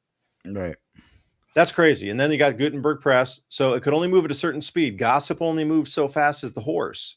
Gossip only moved as fast as the newspapers in the trains. Now we got, and it could only move so fast with 3, 5, and 8 channels, in the 1960s. People still needed to talk and then, share it. But now it's like individual for you, AI created content to bend your mind in real time, that things can be shared really thousands of times faster than even in the 1990s. So think about that. Whatever their control mechanisms were that kept them in power through the last thousands of years, through dark ages and rises and falls of full-on civilizations and rebirths of Europe of continent size, they're still here. And it's weird how they continue to stay in power and have so much control with wealth over this planet.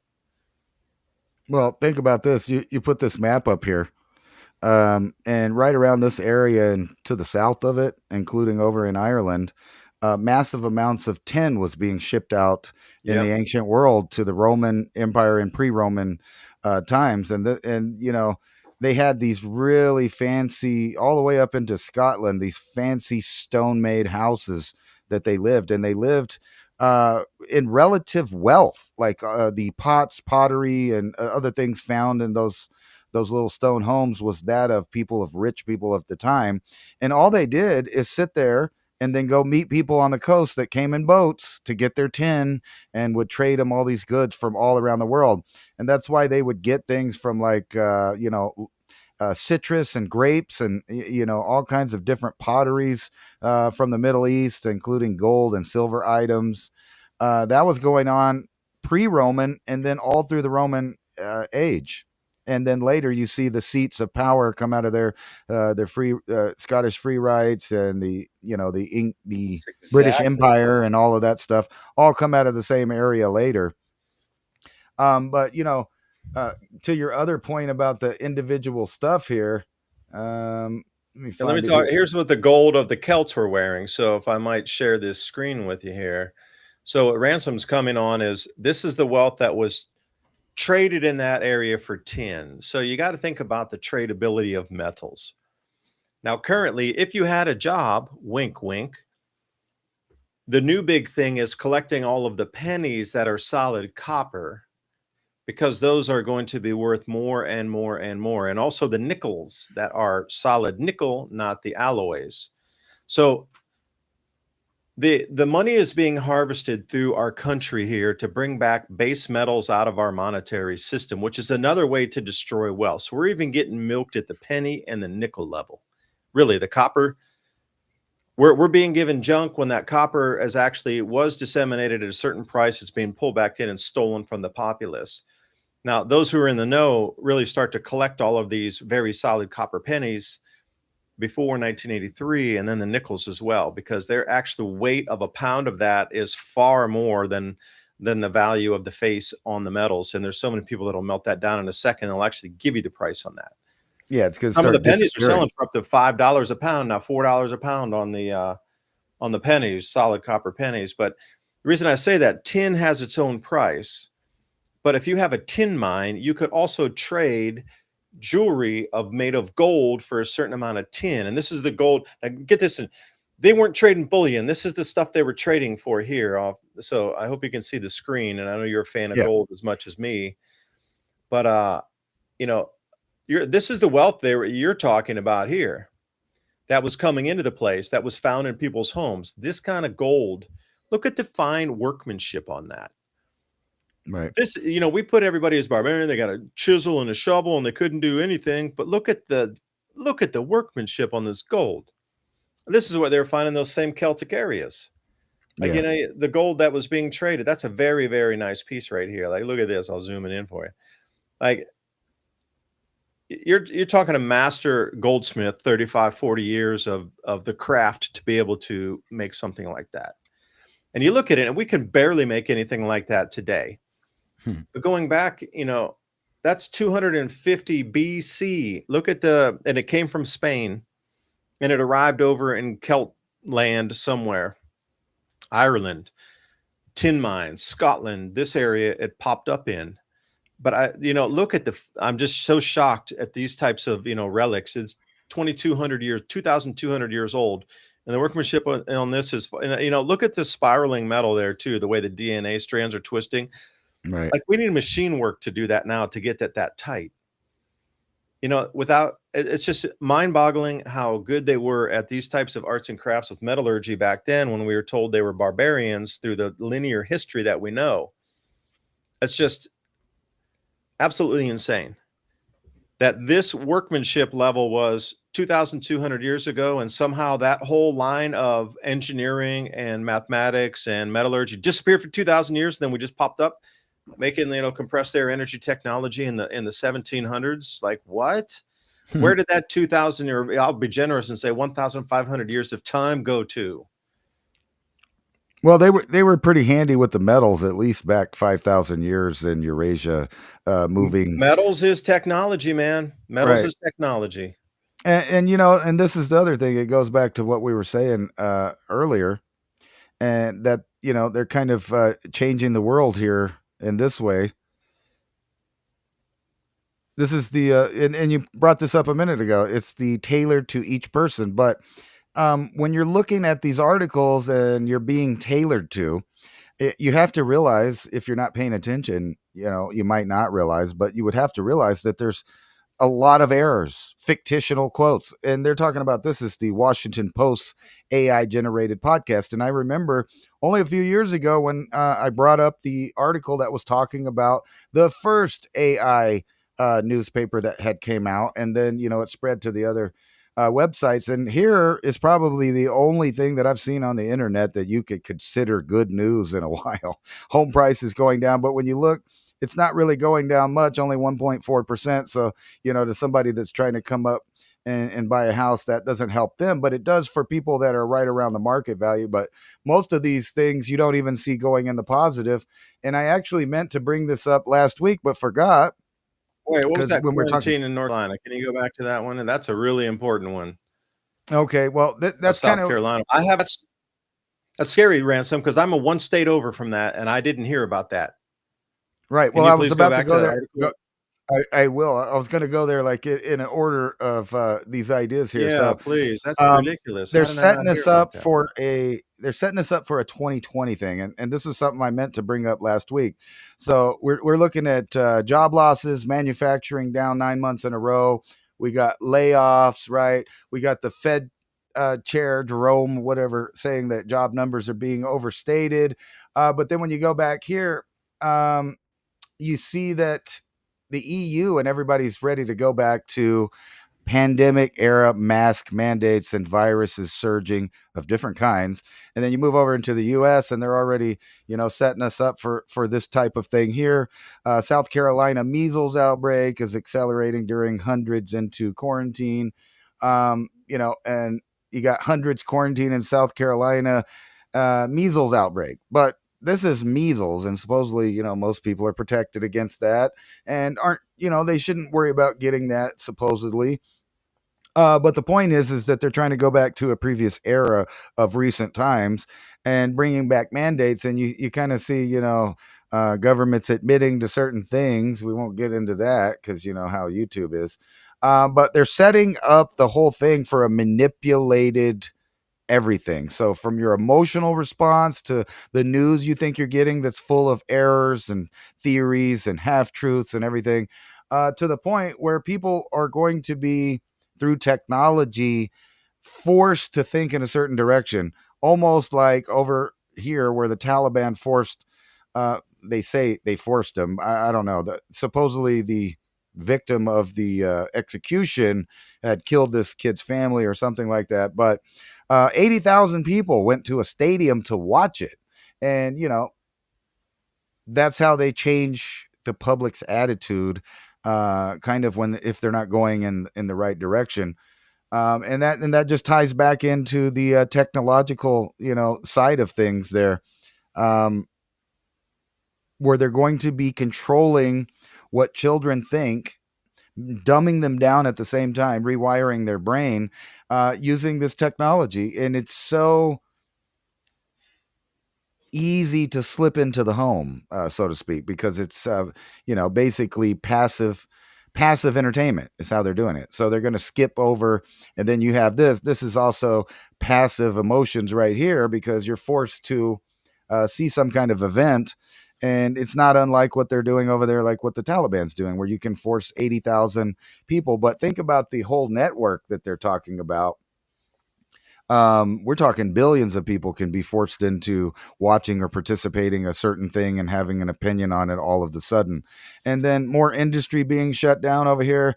Even if you're not a smoker or a fan of it in that way, just for the biodiversity. And then, we were talking about the cannabis ban that's they're trying to do, and all of these people that invested billions into these different industries now going to get robbed. And it's also going to drive the genetics underground to black market growers. And then, they are prepared to let us know that we are entering the phase that they're just going to start calling World War III at one point. As you can see us seizing these, tankers full of oil and talking about hitting. I'm going to have to go out on a limb and just say I definitely don't agree with that at all. Well, this is just for your visual, so you see that something's happening. Well, I saw that it happened, but you got to look at it. This is considered piracy in most eras and areas through history. If you really want to rewind the clock, like in the 1700s when the Spanish were, or depends if it's Dutch or the Spanish or the English or the Portuguese or whatever, during those times, let's say back in the 1400s, what they did right then was considered piracy almost through the last 500 to 600 years of, maritime transport. That who's arbitrarily making the rules? Like, that's a sanctioned tanker. Well, who says it's in international waters? Come on. Well, it's even closer off. You can't tell me that that's legal to do that. It goes right into the golden rule there. It's who has, the gold makes the rules there. So if you're the empire in the area, and people are basically thinking that Maduro's already in hiding. So they're already expecting from their end an Iraq style, shock and awe to certain sites in the area. And oh, wait a second. I got to add to the story then, because that girl this morning, like in a 007 move, going through 10 checkpoints to get to a little boat. And then they told the U.S. Air Force, don't shoot on the boat because they're going to get her over to Curacao. And then the opposition leader got flown from Curacao over to like Norway to accept the Nobel Peace Prize like a few days late. Right as you just said that, at the same time Maduro's leaving, the opposition leader had to sneak out through 10 checkpoints. Right. And an extraction expert had gotten her out of Curacao. Well, and then she rocks up at the ceremony like a few days later, like, oh, I got out. Thank you, everybody, for getting me out. But then the whole thing, like, again, that's a mixed message. Right. What is it? Is he collapsing? Is he going away? This girl's got to flee, and are you getting too sad? It's so ridiculous. It's funny that she bounced out right after Trump on live TV said that she's not, safe from actions either, like Maduro. And then, and then you got right here. It's like I'm telling you, it's like the Iraq story. Exactly. It's going to play out over here. Destruction. Yes. And you don't remember weapons of mass destruction everywhere, every turnover of rock. Well, we're going to have to look for there's nukes. A weapon of destruction, masses of them. And everywhere. That whole thing used to irritate me so bad when they would get on TV and debate whether or not Iraq had weapons of mass destruction. And they would always use the example of the yellow cake uranium that never existed, but they failed to mention like the sarin gas and the mustard gas and the other stuff that the United States sold directly to Saddam Hussein. So yes, he had weapons of mass destruction. We sold them to him. He used them on the Kurds when we tried to sell it to the Kurds first, and then they backstabbed us by trying to sell it to Saddam, and then he used it on them.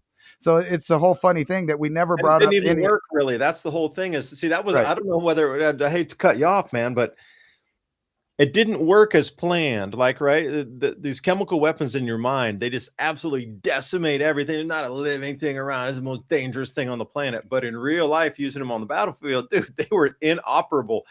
They work to an extent, but not even remotely close to your mind, the way it has perceived through your programming of how a chemical weapon can be that deadly. It just didn't. It was not. It was such a farce to look at that and then go, that's all they had? Like, what? Yeah, and then we kind of ignored it as much. Like, you remember we kind of ignored it again when we accidentally dropped ISIS missiles and stuff that they could put gas on, and then You had the whole Assad thing with the poison gas and all that. And nobody asked, where did all that stuff come from? There was weapons of mass destruction. We sold it to several parties in the Middle East for destabilization, and then claimed that a fictional one was the excuse to go in. So it's funny, but they are going down this Iraq path right here. Like it says, here's the Baghdad Bob moment right here. Raging Maduro Oh, vows to the break America's incubators, they're teeth. pulling the babies out of the incubators, Ransom. They're pulling the babies out of the incubators. Should I cry like I think it was the ambassador's daughter did on TV to say they're pulling the baby. Yeah, The which whole turned out to be farcical thing too. That was the total ambassador's BS. daughter that was making those statements. It was all just a Right. show, man. And It's all that was fake. total BS. And here Total we go BS. right No, right with a down this cherry on top of the yellow cake. right. And here we go down the same road again. Nukes in Venezuela. Did Russia give Venezuela There was nukes? mass destruction in Venezuela. Yeah. Putin holds call with Maduro, backs Venezuela after U.S. seizes the oil tankers. See, here's the warning to Colombia while she's over there getting Now it's the Colombia. medals. Yeah, okay. We've been in And then, Colombia's ass since like Bush, right?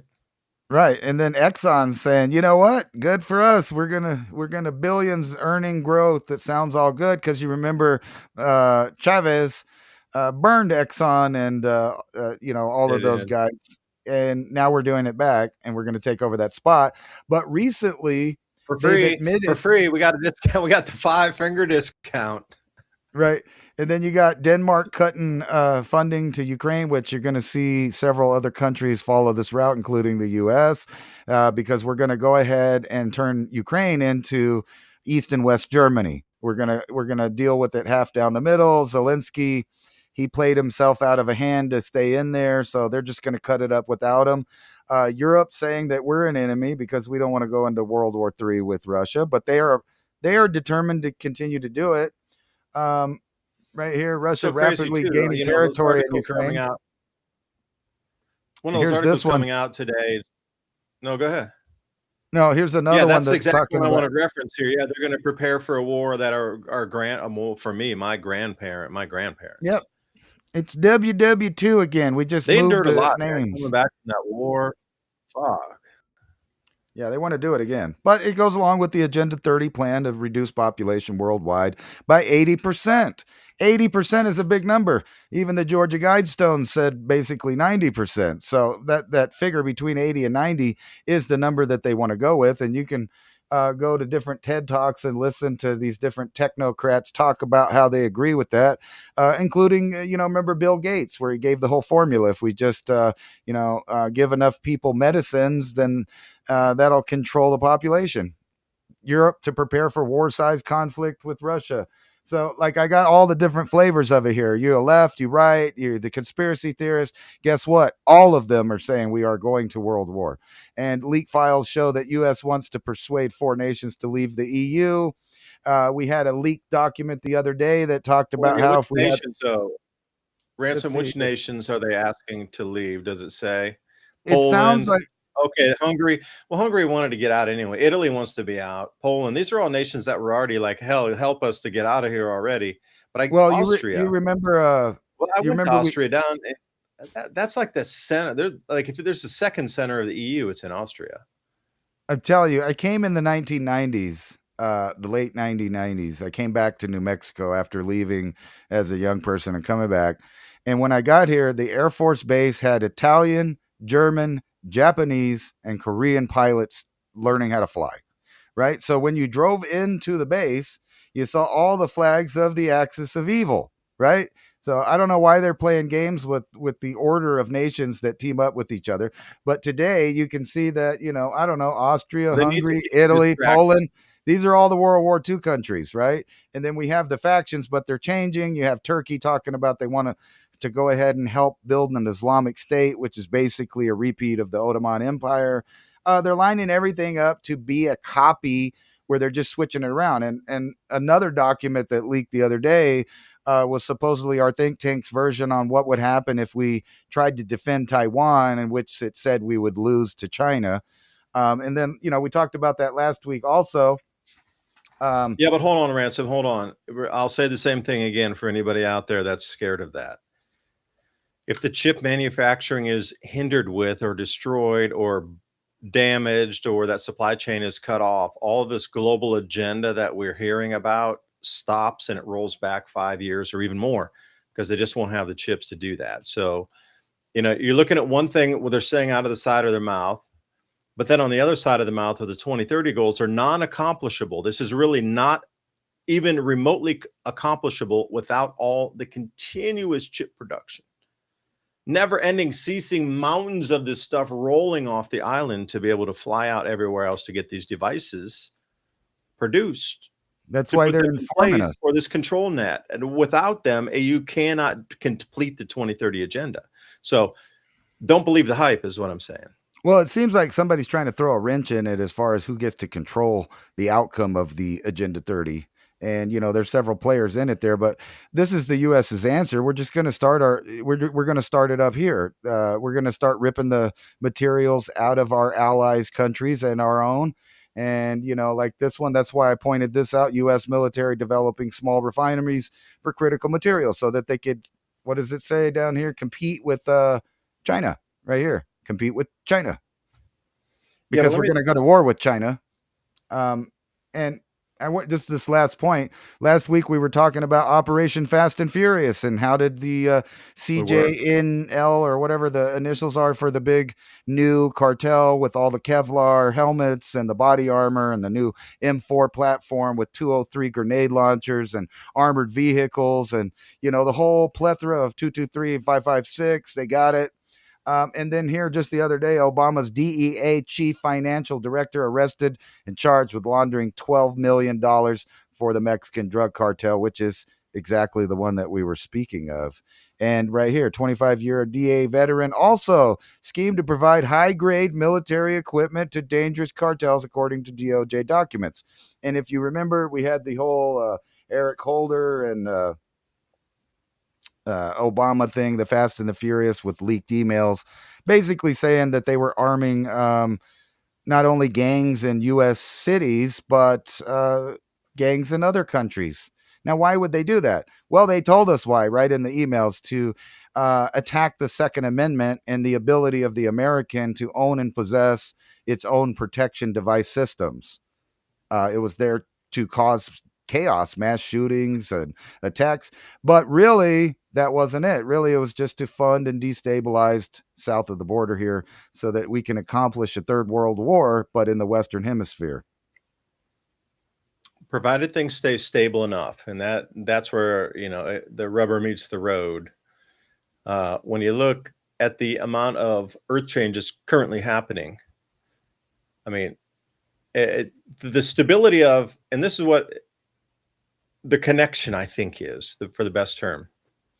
Let me share the screen with you. The more the earth changes ramp up into once in a 1,000-year event, once in a 500-year event, every event, at that point, the game is kind of over for keeping this under the rug. And the whole reason for all of what you're seeing right now is it's a distraction because, Ransom mentioned many a time through the show here that, the news is diametrically opposite on purpose in every single way. And they get you on these goldfish stories. There's a purpose for that, to keep you distracted completely. Now, why would they want you distracted? Well, the earth changes and our civilization are non-salvageable. They don't go together. It's an oil and water event happening now. The South Atlantic anomaly has almost doubled in size in under 10 years. So they're looking out, going into the forecast. All right, this is starting to be an exponential runaway. Before it was sort of a linear, but now it's becoming an exponential increase in the size of no magnetic field on the south side of our planet. If this were to double again, it would go all the way over to South Africa and beyond. And it would be more than a quarter, but less than a half of the entire southern part of our world with zero magnetic field, to the point where even a breath from the sun, the lowest possible CME would send auroras and electrical connections through the Earth's magnetic field down there. So if you get something larger like an X5, for example, that is going to flow in down there first, charge the crust, and run from there up. These earth changes are a direct relation to how fast the governments are going to need to move on their plans. There's a correlation here. The more the earth changes ramp up into the once in like a, an X for a variable, the governments need to respond with X as a variable with that to distract the populace from all of this happening, because the food prices are going to continue to keep rising because of this. There's so many gargantuan things happening. I'm looking around going, the food's going to get a little more expensive, because everywhere they grow food is just having ridiculous amounts of, unthinkable weather events on these areas. South Brazil, that's where they right now are planting. They're in the planting season down in Southern Hemisphere there. They're going into their spring as we're heading into our winter. So when you're getting 4 inches of rain over a predominant amount of the southern corn belt in both Argentina and Brazil, that's not good for crops. Not good. Just saying. Forget the 3.8 inches. That is that much on top of just scraped farm fields that they just planted seed into. You're getting that much water. It's going to rot the seed. They need to replant. And it just continues. And then Cyprus, again, if you're looking at different types of oils coming out of there, Pacific Northwest, you're looking at the fruit. Saudi Arabia, now get this, Saudi Arabia, 7 inches of rain in 6 hours. They don't get that much in an entire year. So put this in perspective. They got more than a year's worth of rain in 6 hours. But if you cruise over the Red Sea, then that's where the new Renaissance Dam is, and they built that not knowing how it was going to fill. Now, some of these areas here, it's also validating that a multi-thousand-year cycle is returning to re-wet these areas here that are dried out. Like the African megalakes, have been doing a couple stories on it. They keep filling up and keep displacing cities and towns and villages. So heavy rains in Gaza. So this is the whole thing around Lebanon, all the way through Israel, Gaza, that whole area down to Egypt. That whole mountain range area there is just getting soaked to the bone. And, I would be terrified to be in Petra and some of these wadis down there, these really tight openings, because they're flash flooding like crazy right now. If you're down in these desert areas, be careful of the flash floods. No kidding. Right. But we're starting to see some of these same things, going back into the past on a few of the gold and different things. 6,000 years ago, this place had constant, continuous rainfall enough to have forests on it. That has diminished into deserts, and is very brittle, the soils, and there's very the catchment of water, like we have forests that would stop all these massive runoff floods. It's not there, but it will be. If it continues to rain like this, eventually deposits will come, and then seeds will go, and it'll become a stable base, and everything will move from that. Come back over thousands of years. The flipping of that cycle from complete dry, it's as dry as it's ever been probably 20 years ago. It's never going that dry again in 6,000 years from this point forward. That was the driest it will ever be on our current planet's climate cycle, that it could possibly be that dry. That's the driest it ever was, ever. So if you were to look back, 6,000 years from now, they'll go, the complete low where there was almost no moisture in Africa was 6,000 years ago. That's the lowest it's ever been in the last, 36,000 year was, this time right now, it's about the driest it's been. Even during the Ice Age, the flows there produced much more rainfall, the way it hit mountains and dropped off. So the flows actually, that's why it was forest there. That's why the mega lakes were there, because the flows were completely different with the jet streams. It's coming back. That's the whole thing. And governments know this. Animals are behaving strangely, more violently within a lower magnetic field, like dragging through the articles here. But think about being a correlation. The more incredible and intense weather becomes, the more governments are going to start strong arming everybody and controlling the resources that will be lost to nature. They're going to harvest them before they are lost. You are the harvest. We are coming into the winter, and every farmer pulls all of their goods back in, and before they lost into the soils again. This is what's happening on our planet. That is not news you're looking at with a distraction. That is a way for the elite to come in and take everything that would be lost. And I keep trying to re-explain this in words, and eventually one day I'm going to wordsmith it out correctly. But thanks for staying with us tonight. Civilizationcycle.com. Drop in for the show notes. 10 different points that we talked about here. And also, please support our sponsors that you've seen tonight, VNI.Life, Victory Nutrition International, Hemp Lucid, and also Alpha Vedic, the dental solutions. I really like that scrub on the tooth, because I'm telling you, my teeth get so squeaky clean when I use that one. Like the natural toothpaste with the rock salt in it, and it's just like squeaky. You could feel squeaky clean, literally squeaky clean. So I really love the products that we're talking about here, and we appreciate you coming to spend your valuable time every single week. And thank you for everybody new that's listening right here. Civilizationcycle.com. We will send you the show notes out, 10 bullet points of what we talked about. Ransom, send us out anything else to speak about this evening. Sign us off, man. We got 1 minute. I was just thinking, that one topic we didn't show here was the fears of the mega quake that Japan's been talking about, because they've had a 7.5 and then a 6.7 a little while ago. But they're fearing this mega quake. And I was watching this broadcaster over there talking about that. They think that that's what the Chinese are waiting for with Taiwan. They want Japan in disarray. And then they'll just do it. And they think that they'll just accomplish it and we'll back off. And we might, considering we moved the fleet a long time ago from there. So yeah, who knows what the Christmas will bring us. Good tidings and Spanish doubloons in everybody's stockings. Gold doubloons coming your way.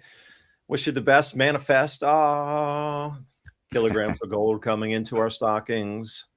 That's the way we need to think. Forget this silliness that they're trying to get you into a scarcity mindset. This is going to be an abundant period for those people ready. So do appreciate you listening to us. Smash that like and subscribe button. Share with your friends and family. Share the videos out. Tell other new people to come on and join us for